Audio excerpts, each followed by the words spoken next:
European કમિશનના પ્રમુખ Ursula von ડેર લેયેન ભારતની મુલાકાતે. યુરોપિયન કમિશનના પ્રમુખ ઉર્સુલા વોન ડેર લેયેન ભારતની 2 દિવસીય સત્તાવાર મુલાકાતે આવ્યા હતા.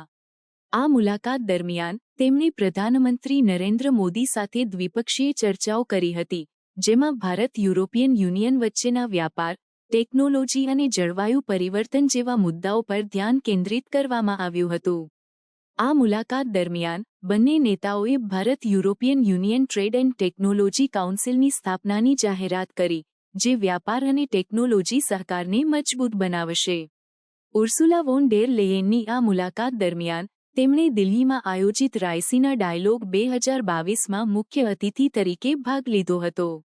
આ પ્રસંગે તેમણે પ્રધાનમંત્રી મોદીની પ્રશંસા કરી અને ભારત યુરોપિયન યુનિયન વચ્ચેના સંબંધોને વધુ મજબૂત બનાવવા માટેની પ્રતિબદ્ધતા વ્યક્ત કરી.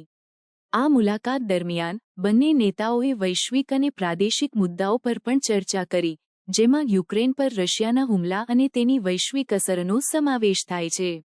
ઉર્સુલા વોન ડેર લેયેને જણાવ્યું હતું કે યુક્રેન પર રશિયાનો અન્યાયી હુમલો સમગ્ર વિશ્વ માટે પડકારરૂપ છે અને તેને મંજૂરી આપવાથી વિશ્વમાં નકારાત્મક અસર પડી શકે છે. આ મુલાકાત ભારત અને યુરોપિયન યુનિયન વચ્ચેના સંબંધોને વધુ મજબૂત બનાવવામાં મહત્વપૂર્ણ સાબિત થઈ છે, ખાસ કરીને વ્યાપાર, ટેકનોલોજી અને વૈશ્વિક મુદ્દાઓ પર સહકાર વધારવામાં. આથી બંને પક્ષો ભવિષ્યમાં વધુ નજીકથી કામ કરવાની આશા રાખે છે.